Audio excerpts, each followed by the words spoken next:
Welcome প্রত্যেককে। আশা করি প্রত্যেকে চাকরির পরীক্ষার পড়াশোনার সঙ্গে যুক্ত রয়েছো বা যারা প্রিপারেশান করছো তারা ভালোভাবে প্রিপারেশানটাকে আরও কীভাবে বেটার করা যায় এই নিয়ে চিন্তাভাবনা করছো।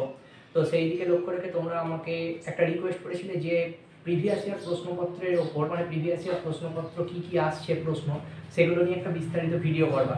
তো এটা আমি ভেবে দেখলাম যে WBCS প্রিভিয়াস ইয়ার টোটাল 1999 থেকে 2023-22 এই যতগুলো বছরে WBCS প্রিভিয়াস ইয়ার পরীক্ষা হয়েছে তার প্রিলিমিনারি কোশ্চেন পেপার অলরেডি আমি আমার ইউটিউব চ্যানেলেতে সমাধান করাতে শুরু করেছি। আর একটা গুরুত্বপূর্ণ বিষয় হলো এবার টপিক ধরে জিকে পড়া, অর্থাৎ কোন চ্যাপ্টারটা সবচেয়ে বেশি গুরুত্বপূর্ণ সেই চ্যাপ্টারগুলোকে সামনে রেখে জিকে প্রিপারেশনটাকে এগিয়ে নিয়ে যাওয়া। তো এদিক থেকে লক্ষ্য রেখে আমি একটা একটা করে তোমাদের জন্য গুরুত্বপূর্ণ চ্যাপ্টারের বিস্তারিত ক্লাস আমার ইউটিউব চ্যানেলে আনছি। আজকে একটা গুরুত্বপূর্ণ বিষয় বা গুরুত্বপূর্ণ সাবজেক্ট বা টপিক বলতে পারো, সেটা হচ্ছে ভারতের স্ট্যাটিক জিকে থেকে ভারতের স্টেডিয়াম এবং বিশ্বের স্টেডিয়াম। টপিকটার নাম হচ্ছে স্ট্যাটিক জিকে স্টেডিয়াম। এবার স্টেডিয়ামকে দুটো ভাগে ভাগ করা যেতে পারে, যে একটা ভারত মানে পরীক্ষার ভিত্তিতে, এমনিতে স্টেডিয়ামের কোনো ভাগ হয় না। তো একটা হলো যে ভারতবর্ষের কিছু গুরুত্বপূর্ণ স্টেডিয়াম আর বিশ্বের বা পৃথিবীর কিছু গুরুত্বপূর্ণ স্টেডিয়াম। কিন্তু এক্ষেত্রে মনে রাখা প্রয়োজন সবচেয়ে গুরুত্বপূর্ণ যে কথাটা, যে স্টেডিয়াম বা এই জাতীয় স্ট্যাটিক জিকে পড়লে কীভাবে তোমরা পড়বে। এত তো স্টেডিয়াম আছে, কোন স্টেডিয়ামগুলোর নাম তোমরা মনে রাখবে বা কোনগুলোকে বেশি বেশিভাবে চর্চা করতে পারো, এটার প্রধান যে স্তম্ভ মানে কোনগুলোকে পড়বে সেটা জানার প্রধান উপায়টা হচ্ছে পুরনো বছরে কীরকম প্রশ্ন এসছে সেই দিকে একটু লক্ষ্য রাখা। যেমন এই কিছুদিন আগে একটা পরীক্ষার প্রশ্ন আমি দেখছিলাম যে 2011 সালে ক্রিকেট বিশ্বকাপের ফাইনাল কোন স্টেডিয়ামে অনুষ্ঠিত হয়েছিল। ওয়াংখেড়ে, মুম্বাই। তো সেখান থেকে এই ওয়াংখেড়ে মুম্বাই ক্রিকেট স্টেডিয়ামের নাম তোমাদেরকে মনে রাখতে হবে। বা 2023 সালে ক্রিকেট বিশ্বকাপের ফাইনাল কোন স্টেডিয়ামে অনুষ্ঠিত হয়, আহমেদাবাদ। তো এই যে প্রিভিয়াস ইয়ার যে প্রশ্ন, সেই প্রশ্নগুলোকে সামনে রেখে যদি তোমরা স্টেডিয়ামের লিস্টটাকে তৈরি করো সেটা হবে সবচেয়ে ভালো। এইবার তোমাদেরকে এই কাজে সহায়তা করবার জন্য তোমরা হয়তো ম্যাথামেটিক্স, রিজনিং ইত্যাদি বা ইংরাজি পড়ার ফাঁকে এইগুলোকে তৈরি করার জন্য সঠিকভাবে সময় বের করতে পারছো না। সেই দিকে লক্ষ্য রেখে আমি তোমাদেরকে সাজিয়ে দিয়েছি এই স্টেডিয়ামগুলো, যে কোনটা পরীক্ষার জন্য বিশেষভাবে দেখে যাবে বা বিশেষভাবে গুরুত্বপূর্ণ। তো এখানে তো একটা লিস্ট করে দেওয়া আছে, যে লিস্টগুলোতে প্রিভিয়াস ইয়ার স্টেডিয়াম থেকে সবচেয়ে বেশি যে প্রশ্নগুলো এসছে, যে নামগুলো এসছে, সেইগুলোকে একটা দিকে করে দেওয়া আছে। দেশ অনুযায়ী স্টেডিয়ামকে সাজিয়ে দেওয়া আছে। প্রথম ভারতবর্ষের বিভিন্ন রাজ্য অনুযায়ী স্টেডিয়ামকে সাজিয়ে দেওয়া আছে, তারপর দেশ অনুযায়ী সাজিয়ে দেওয়া আছে, এবং সেটার যদি কোনো স্পেসিফিক বৈশিষ্ট্য থাকে যেটা পরীক্ষার জন্য খুব গুরুত্বপূর্ণ সেটাও লিখে দেওয়া আছে স্টার চিহ্ন দিয়ে। এরপর দেওয়া আছে বিশ্বের বিভিন্ন স্টেডিয়াম এবং তাদের যদি কোনো স্পেসিফিক বৈশিষ্ট্য থাকে যেটাই পরীক্ষার জন্য গুরুত্বপূর্ণ, সেই বৈশিষ্ট্যগুলোকেও সেখানে সাজিয়ে দেওয়া আছে। তো কথা না বাড়িয়ে তোমরা ক্লাসটাকে দেখতে থাকো। ক্লাসটা একটা পিডিএফের ওপর তৈরি, পিডিএফটার ওপর মার্কিং করে করে আমি ডিজিটাল পেন দিয়ে মার্কিং করে করে তোমাদেরকে দেখিয়ে দিয়েছি। যদি ক্লাসটা ভালো লাগে চ্যানেলটাকে সাবস্ক্রাইব করে নেবে।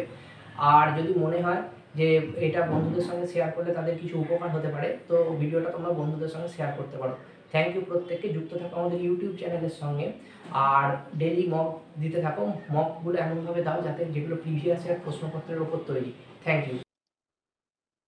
ওয়েলকাম আমাদের ইউটিউব চ্যানেল এবং অনলাইন ক্লাসে প্রত্যেককে আবারও স্বাগত জানাচ্ছি।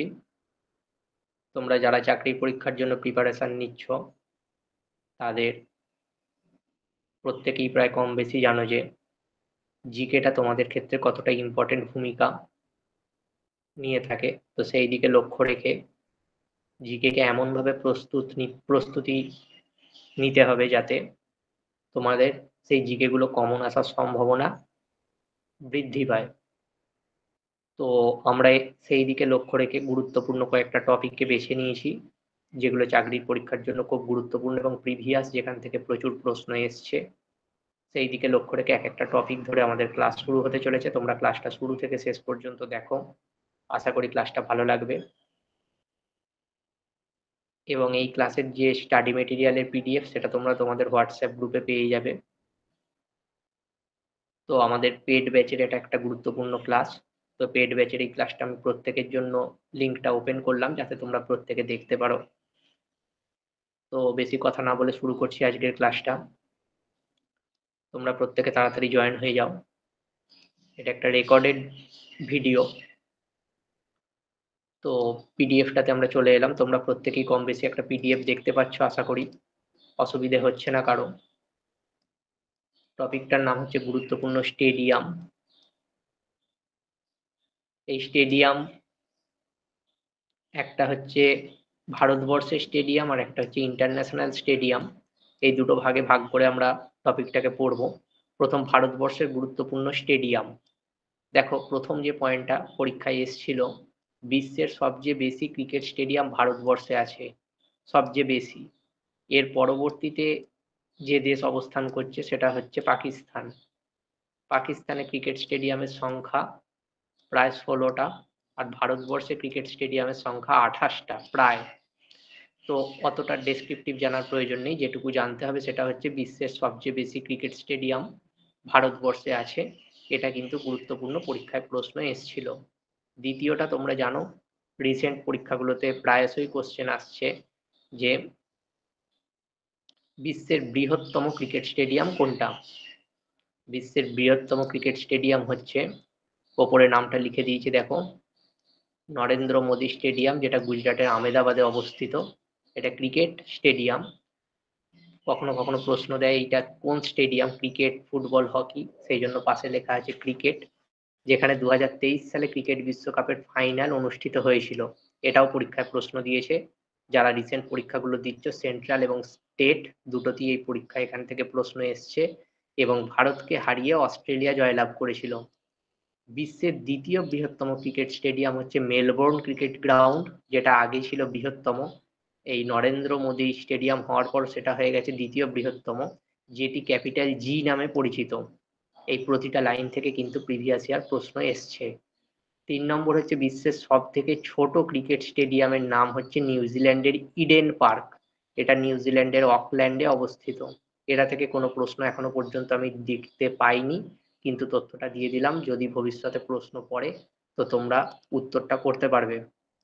কারণ বিশ্বের বৃহত্তম, বিশ্বের ক্ষুদ্রতম বলেও একটা স্ট্র্যাটেজিকের টপিক আছে, তোমরা জানো, আমি তোমাদেরকে আগে বলেছি।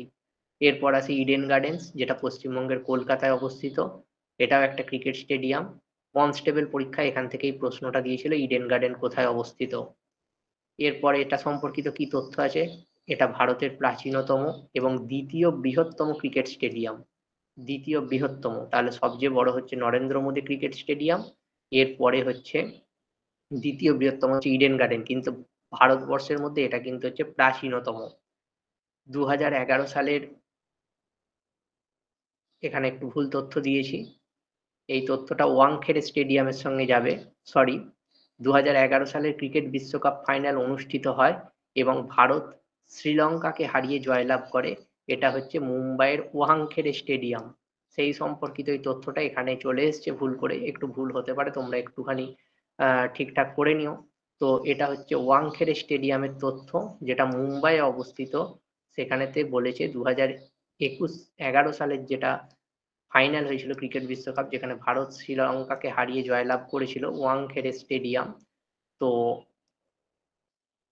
সেই ওয়াংখেড়ে স্টেডিয়াম সম্পর্কিত এই তথ্যটাও কিন্তু তোমাদের প্রিভিয়াস ইয়ার পরীক্ষায় পড়েছে। এরপর এই পরীক্ষায়, কনস্টেবলের পরীক্ষায় এই প্রশ্নটা দিয়েছিল গ্রিনফিল্ড ইন্টারন্যাশনাল স্টেডিয়াম, যেটা কেরালার তিরুবনন্তপুরমে অবস্থিত। এটাও পরীক্ষায় পড়েছে। ডি.ওয়াই পাটিল স্টেডিয়াম মহারাষ্ট্রে অবস্থিত, এটাও ক্রিকেটের সঙ্গে যুক্ত। বড়াবাটি স্টেডিয়াম উড়িষ্যা, ক্রিকেটের সঙ্গে যুক্ত, এটাও পরীক্ষায় পড়েছে। এন চিন্নাস্বামী স্টেডিয়াম কর্ণাটক বেঙ্গালুরু, আরসিবির যে মাঠ, ঘরের মাঠ, সেটা হচ্ছে N Chinnaswamy stadium, RCB IPL এর, রয়্যাল চ্যালেঞ্জার্স ব্যাঙ্গালোর। নেক্সট হচ্ছে এন চিদাম্বরম স্টেডিয়াম, যেটা চেন্নাই তামিলনাড়ু ক্রিকেটের সঙ্গে যুক্ত, তোমরা জানো, রবিচন্দ্রন অশ্বিন, তারপর চেন্নাই সুপার কিংস, সিএসকে, এদের ঘরের মাঠ হচ্ছে এটা। রাজীব গান্ধী ক্রিকেট স্টেডিয়াম হায়দ্রাবাদের তেলেঙ্গানায় অবস্থিত, এটাও তোমাদের গুরুত্বপূর্ণ। অরুণ জেটলি স্টেডিয়াম নতুন দিল্লিতে অবস্থিত, ক্রিকেটের সঙ্গে যুক্ত। পরীক্ষায় তোমাদের প্রশ্ন জানতে চেয়েছিল এই স্টেডিয়ামের আগের নাম কি ছিল, এটা ফিরোজ শাহ কোটলা স্টেডিয়াম ছিল আগের নাম। ওয়াংখেড়ে স্টেডিয়াম, যেটা মুম্বাইয়ে অবস্থিত, এই তথ্যটা আমি আগে দিয়ে দিয়েছি। মুম্বাইয়ের এই তথ্যটা এখান থেকে একটুখানি কপি পেস্ট করে নেবে, যেটা 2011 সালে ক্রিকেট বিশ্বকাপের ফাইনাল এখানে অনুষ্ঠিত হয়েছিল, ভারত শ্রীলঙ্কাকে হারিয়ে জয়লাভ করে। বোঝা গেল, এই তথ্যটা ওয়াংখেড়ে স্টেডিয়াম মুম্বাইয়ের সঙ্গে হবে। তারপরে আসি গ্রিন পার্ক। প্রচুরবার পরীক্ষায় পড়েছে, উত্তরপ্রদেশের কানপুরে অবস্থিত, ক্রিকেটের সঙ্গে যুক্ত গ্রিন পার্ক। সোয়াই মানসিং স্টেডিয়াম রাজস্থানের জয়পুরে অবস্থিত। জয়পুরের আর একটা নাম কি তোমরা কমেন্ট বক্সে জানাতে পারো। হোলকার স্টেডিয়াম মধ্যপ্রদেশের ইন্দোরে অবস্থিত, পরীক্ষায় দিয়েছিল। সল্টলেক স্টেডিয়াম কলকাতার পশ্চিমবঙ্গে অবস্থিত, এটা কিন্তু ফুটবলের সঙ্গে যুক্ত, এটাও পরীক্ষায় পড়েছিল। জওহরলাল নেহেরু স্টেডিয়াম দিল্লি অথবা কেরালা একই নামে আছে, স্টেডিয়ামগুলো অ্যাথলেটিক্সের সঙ্গে যুক্ত। কাঞ্চনজঙ্ঘা স্টেডিয়াম শিলিগুড়ি পশ্চিমবঙ্গে অবস্থিত, ফুটবলের সঙ্গে যুক্ত। ওয়েস্ট বেঙ্গল জিওগ্রাফি থেকে এই প্রশ্নটা এসছে। রাজ্য সরকারের যে কোনো পরীক্ষায় এই ধরনের প্রশ্ন কিন্তু এসে থাকে, সেই জন্য এই তথ্যটা এখানে তোমাদের সঙ্গে শেয়ার করা। লাল বাহাদুর শাস্ত্রী স্টেডিয়াম কেরালা ফুটবলের সঙ্গে যুক্ত। গুরু নানক স্টেডিয়াম লুধিয়ানা পাঞ্জাবে অবস্থিত, Guru Nanak stadium Ludhiana Punjab. East Bengal ground এবং মোহনবাগান গ্রাউন্ড পশ্চিমবঙ্গের ফুটবলের সঙ্গে যুক্ত দুটো গ্রাউন্ড, খুব ইম্পর্টেন্ট। বিরসা মুন্ডা আন্তর্জাতিক স্টেডিয়াম, যেটা উড়িষ্যা, হকির সঙ্গে যুক্ত, পরীক্ষায় অনেকবার প্রশ্নে এসছে, সেন্ট্রালের পরীক্ষাতেও। এটা বিশ্বের বৃহত্তম হকি স্টেডিয়াম। যেটুকু প্রয়োজন, যেখান থেকে প্রয়োজন, সেটাই তোমাদের জন্য এখানে এই ক্লাসেতে তুলে ধরা হয়েছে।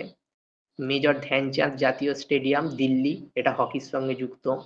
বিজু পট্টনায়ক হকি স্টেডিয়াম উড়িষ্যা, হকির সঙ্গে যুক্ত, পরীক্ষায় পড়েছে প্রচুরবার। খুব ইম্পর্টেন্ট কলিঙ্গ স্টেডিয়াম, হকির সঙ্গে যুক্ত, উড়িষ্যার ভুবনেশ্বর অবস্থিত, এই নামটাও জানতে চেয়েছিল, সেই জন্য এখানে উড়িষ্যার ভুবনেশ্বর দিয়েছি। সব জায়গায় কিন্তু নাম আমি স্পেশাল জায়গার নাম দিইনি, যেগুলো পরীক্ষায় এসছে যেভাবে, সেইভাবেই কিন্তু আমি তোমাদেরকে প্রিপেয়ার করবার চেষ্টা করছি। কলিঙ্গ হকি স্টেডিয়াম, একই জিনিস কপি পেস্ট হয়েছে। এটা হচ্ছে বিশ্বের প্রাচীনতম স্টেডিয়াম যেটা, সেটা হচ্ছে গ্রিসের অলিম্পিয়াড স্টেডিয়াম, যেটা 776 খ্রিস্টপূর্বাব্দে প্রাচীন অলিম্পিক গেমসের সাক্ষ্য বহন করেছিল, তোমরা জানো সেই অলিম্পিক খেলার সূচনা। তো গ্রিসের যে অলিম্পিয়াড স্টেডিয়াম, সেটাই হচ্ছে বিশ্বের প্রাচীনতম স্টেডিয়াম। এরপর হচ্ছে পৃথিবীর বিখ্যাত কিছু ক্রিকেট স্টেডিয়াম, দেশ ধরে ধরে নাম দিয়েছি দেখো আমি। অস্ট্রেলিয়া প্রথম, Melbourne, Sydney, Perth, Brisbane, Manuka Oval, Adelaide. সবকটা মুখস্থ করতে হবে, কিচ্ছু করার নেই। এখান থেকে বিশেষ তথ্য, এই বিশ্বের প্রাচীনতম ক্রিকেট ক্লাব হচ্ছে মেরিলবোর্ন ক্রিকেট ক্লাব, যেটা এমসিসি নামে পরিচিত। 1887 সালে ইংল্যান্ডে প্রতিষ্ঠিত হয়, পরীক্ষায় এসেছিল। এরপর England, Old Trafford Lord's, Trent Bridge, Edgbaston আর ওভাল। এরপর শ্রীলঙ্কার আর একটা নাম হচ্ছে, কি বলেছিলাম, শ্রীলঙ্কার একটা নাম দারুচিনির দ্বীপ। আর টিয়ার ড্রপস অফ ইন্ডিয়া, যেন ভারতবর্ষের অশ্রুবিন্দু, টিয়ার drops of India.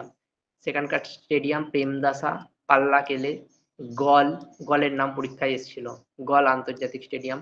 Mahindra Rajapaksa আন্তর্জাতিক স্টেডিয়াম, এগুলো পরীক্ষায় শ্রীলঙ্কা থেকে গুরুত্বপূর্ণ। ওয়েস্ট ইন্ডিজের সাবিনা পার্ক পরীক্ষায় দিয়েছিল, সেন্ট্রালের পরীক্ষায়। কেনসিংটন ওভাল, কি জন্য বিখ্যাত কেনসিংটন ওভাল, আসছে একটু পরে।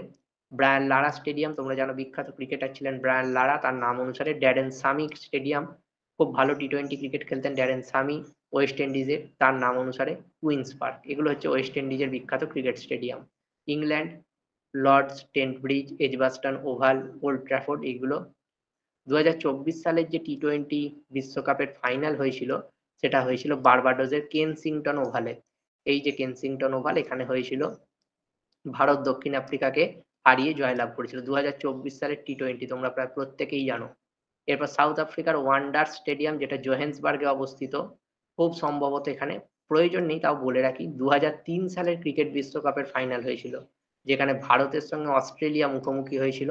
সৌরভ গাঙ্গুলি ক্যাপ্টেন ছিলেন, টসে জিতে উনি ফিল্ডিং নিয়েছিলেন এবং অস্ট্রেলিয়া একটা বিরাট রান টার্গেট করে দেয়, 365 টার্গেট দিয়েছিল ইন্ডিয়াকে, ইন্ডিয়া হেরে গিয়েছিল, অস্ট্রেলিয়া চ্যাম্পিয়ন হয়। এই সমস্ত কিছুই ঘটনা ঘটেছিল ওয়ান্ডার্স, যেটা জোহেন্সবার্গ সাউথ আফ্রিকায় অবস্থিত। বাংলাদেশের বঙ্গবন্ধু ন্যাশনাল স্টেডিয়াম, যেটা ঢাকায় অবস্থিত, পরীক্ষায় পড়েছে। Pakistan Multan cricket stadium, Rawalpindi express বলা হতো শোয়েব আখতারকে, আর গদ্দাফি স্টেডিয়াম, এটা হচ্ছে পাকিস্তান। আচ্ছা, আমাদের যে বিশেষ ব্যাচ, এই ছোট ছোট করে জিকে কে ভেঙে গুরুত্বপূর্ণ টপিকগুলোকে যদি তোমরা এইভাবেই পেতে চাও, তাহলে আমাদের বিশেষ ব্যাচে নাম এনরোল চলছে। খুব কম টাকায় তোমাদের জন্য বিস্তারিত কোর্স চলছে, এই কোর্স শুরু হয়েছে অলরেডি। তোমরা নাম এনরোল করতে পারো মাত্র 200 টাকা দিয়ে।